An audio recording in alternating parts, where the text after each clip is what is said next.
आज हम लोग शेखर एक जीवनी उपन्यास का अध्ययन करेंगे।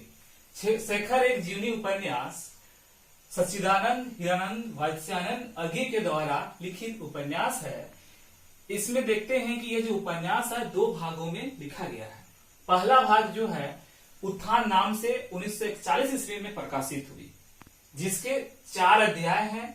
उषा और ईश्वर, बीज और अंकुर, प्रकृति और पुरुष, पुरुष और परिस्थिति।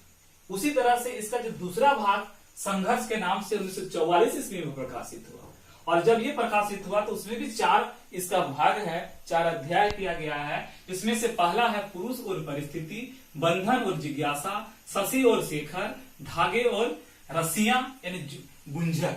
इस तरह से इसका दोनों उपन्यास 2 भागों में प्रकाशित हुआ है। अब देखते हैं कि शेखर एक उपन्यास है, इसका जो मुख्य लेखक सच्चिदानंद हिरानंद वात्स्यायन का जन्म कब हुआ।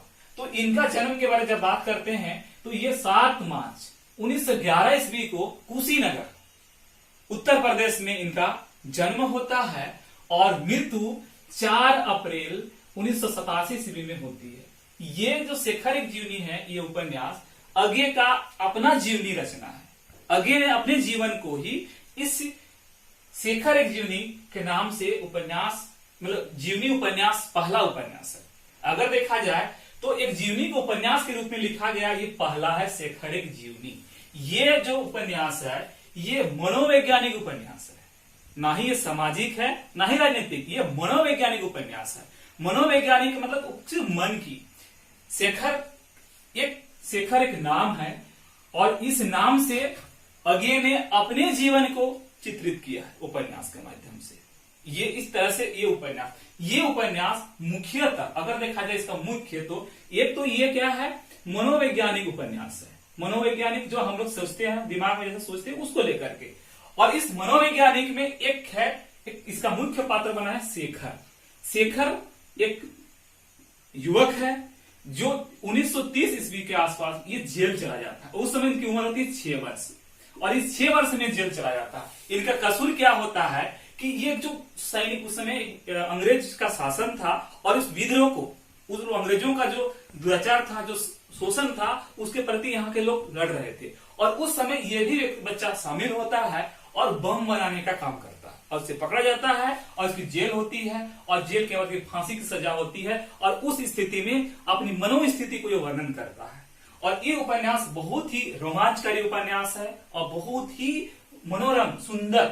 और शुरू से जब हम शेखर की बात करते हैं तो शुरू से ही विद्रोह की भावना था। सबसे पहले उन्होंने अपनी माँ से वो पूछता है, उनकी माँ जो होती है उनसे वो पूछता है कि माँ कि बच्चे जन्म कैसे लेते हैं, ये इसका पहला प्रश्न होता है। और ये सुन करके उसकी माँ उसको पूरा मतलब गुस्सा करती है, मतलब कैसा तुम ये सब प्रश्न पूछते हैं। तो ये शुरू से ही, और उस समय से प्रश्न का जवाब नहीं मिलता है, और अपने माँ के प्रति इसका हमेशा विद्रोह की भावना बनी रहती है। और जब इसके बाद हम लोग आगे बढ़ते हैं तो इस उपन्यास का जो मुख्य पात्र की बात करते हैं तो शेखर इसका मुख्य पात्र है। और उसके बाद सरस्वती इसकी बहन है, और बहन है जो पढ़ी लिखी है, बहुत अच्छी पढ़ी लिखी है, संस्कारी है। उसी से इसको विद्या का एक बौद्धिक ज्ञान की प्राप्ति इसको सरस्वती से होती है। शारदा एक मद्रासी लड़की है, और मद्रासी लड़की है। जब ये इंटर की पढ़ाई करता है तो उस समय उस मद्रासी लड़की से इसका मुलाकात होता है। मद्रासी लड़की इतनी सुंदर होती है कि उसको सुंदरता से ये मोहित हो जाता है, और व्याकुल होकर उसके प्रति अपने प्रेम का आकर्षण ये प्रदर्शित करता है। लेकिन उसके गाल को छूता है, और इससे मद्रासी लड़की इससे नाराज हो जाती है, और फिर वो उससे जो भी प्रेम था, इसका जो उसके प्रति आकर्षण था, वो हट जाता है। इसके बाद जब इसके आगे बढ़ते हैं तो ये शेखर जो है ये इनका जेल हो जाता है। और इसी समय पे क्या होता है, इसकी मौसेरी बहन ये होती है आपका शशि, इनकी मौसेरी बहन होती है। और मौसेरी बहन है तो ये क्या है कि ये मौसेरी बहन है, लेकिन यहाँ पर लेखक ने दिखाने की कोशिश किया है कि इनके साथ क्या संबंध है, प्रेमी का, बहन का, मौसेरी बहन का। कल हमने इस प्रश्न भी पूछा था।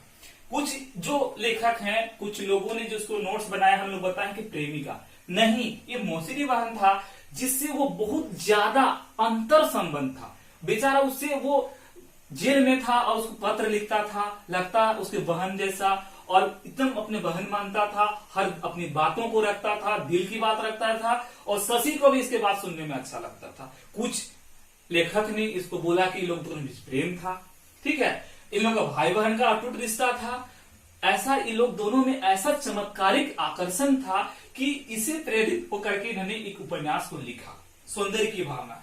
शशि का विवाह कर दिया जाता है, उसकी मर्जी के खिलाफ उसका विवाह कर दिया जाता है। करने के बाद भी वो नहीं होती है, मर्जी नहीं होता है कि हम शादी करें, लेकिन फिर भी क्या होता है कि बाद में पता चलता है कि नहीं, उससे बात करती है, तो इससे सट उसका पति उसको छोड़ देता है। तो इस तरह से देखते हैं कि ये जो उपन्यास है बहुत ही मनोवैज्ञानिक और मार्मिक चित्रण करता है। इसमें दिखाने की कोशिश किया है, एक तो सौंदर्य की ओर बात करती है, सौंदर्य भावना भी है, साथ ही विद्रोह की भावना है, और मनोवैज्ञानिक के साथ साथ ये एक भारत की जो शोषण था उसके प्रति। और एक और यहां पर बात करते हैं कि पहली बार एक उपन्यास है जिसमें से ना ही बहन का प्रेम ना ही प्रेमी का प्रेम, ऐसा प्रेम को दिखाया गया है कि जिनके बीच कोई ऐसा रिश्ता नाम देना बड़ा मुश्किल है, लेकिन फिर भी दोनों में एक अपार आकर्षण और प्रेम का भाव है। और ये एक सौंदर्य, एक अलग सौंदर्य की बात जो मनोवैज्ञानिक की, इसको आप समझ सकते हैं। इस तरह से इस उपन्यास का पहला खेलेख है। इसके अलावे आप देखते हैं तो इस प्रकार से है। शेखर एक क्रांतिकारी युवक है जिसे फांसी की सजा सुनाई जाती है। फांसी से पूर्व जीवन की अंतिम रात में वह अपने पिछले जीवन को याद करता हुआ उन घटनाओं को कल्पना में साक्षात्कार कर रहा है जो पहले घटित हो चुकी है।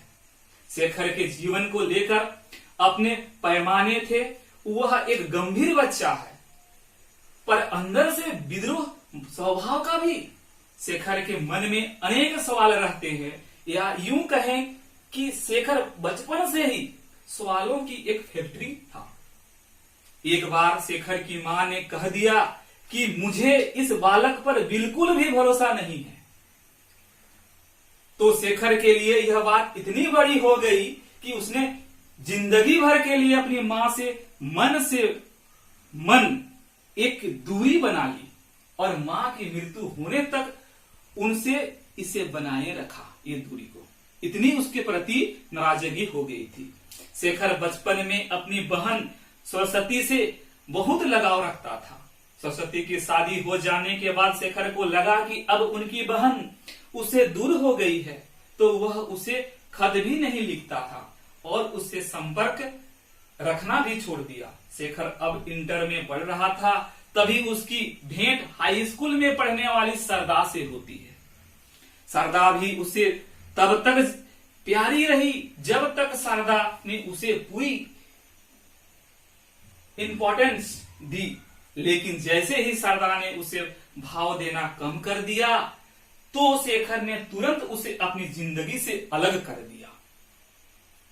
अपनी नौकरी यानी अंती के प्रति भी वह इसी भाव का अनुभव करता था। शेखर की सर्वाधिक अंतरतमा किशोरावस्था में अपनी मौसेरी बहन शशि से होती है। शशि का विवाह उसकी इच्छा के विरुद्ध रामेश्वर से हो जाता है। रामेश्वर शशि से चरित्र पर संदेह करता है और उसे त्याग देता है, तब वह शेखर के साथ रहने लगती है। शशि एवं शेखर के आत्मीय एवं अंतरतरंग क्षणों का सुंदर चित्रण है। शेखर एक जीवनी में भी इसको देखने को मिलता है।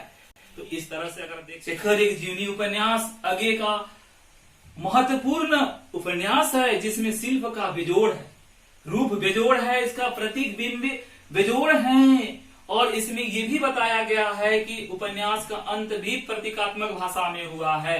जैसे एक लाइन है जिसको आप लोग ध्यान दीजिए, प्रणाम जमुना प्रणाम पूर्व दिशा, प्रणाम वैशाख के फूले हुए पलाश बबुल, सोचता था कि यदि ऐसा ना हो,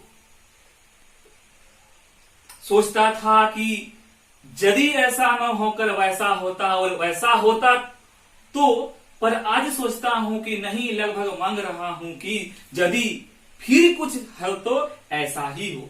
इस तरह से विद्रोह की भावना को अपनी विद्रोह की सारी अंतरात्मा की भावना को इस उपन्यास में आगे ने दिखाने का कोशिश किया है। ये उपन्यास अगर हम लोग कहें तो जब मैंने इसको पढ़ा तो मुझे भी एक क्रांतिकारी एक विद्रोह की भावना उत्पन्न होती है। और इस तरह से ओजस्वी, ओज शैली में लिखी गई एक उपन्यास है। ये उपन्यास में एक पंक्ति है, मैं कहता हूं ओ विद्रोहियों, आओ पहले इसी दम्य को काटो, जानो समझो घोषित करो कि हम इस या उस दुर्व्यवस्था से नहीं, हम इस ऐसेपन के ही एतादृशता यानी बहिष्कार मात्र के विरोधी हैं, ऐसा शेखर बोलते हैं। और इस तरह से हम लोग देखते हैं कि यह उपन्यास जो है बहुत स्पष्ट कहता है कि शेखर एक जीवनी के केंद्र में शेखर का विद्रोह उपस्थित है। इसके विद्रोह की प्रेरणा उसके गुण यथार्थ में निहित न होकर उसके मनोवैज्ञानिक व्यक्तित्व में निहित है। और इस तरह से आज हम लोग अगर सारांश के रूप में समझे तो शेखर एक जीवनी एक ऐसी उपन्यास है जो भारत में जब अंग्रेज शासन थी उस समय की बात है, जब यहाँ के जो लोग थे शोषण के विरुद्ध लड़ रहे थे। और उस समय एक बच्चा जो 6 वर्ष की उम्र में आता है और उस जो शोषण के विरुद्ध खड़ा होता है और इस तरह से उन्होंने अपने जीवन भर अपनी विद्रोह की भावना को लेते हुए उपन्यास को पूरा करता है। तो इस तरह से देखते हैं कि उपन्यास बहुत ही महत्वपूर्ण उपन्यास है। आप सबों को एक बार इसको अच्छे से पढ़ना चाहिए। एक छोटा सा सारांश मेरा कोशिश है। अगर आप लोगों को मेरा यह क्लास पसंद आया, मेरा यह पढ़ाया पसंद आया, तो प्लीज सब्सक्राइब कीजिए, लाइक कीजिए, शेयर कीजिए, ताकि हमें एक आत्मविश्वास बढ़े और इससे अगला वीडियो हम और बेहतर कर सकें। धन्यवाद।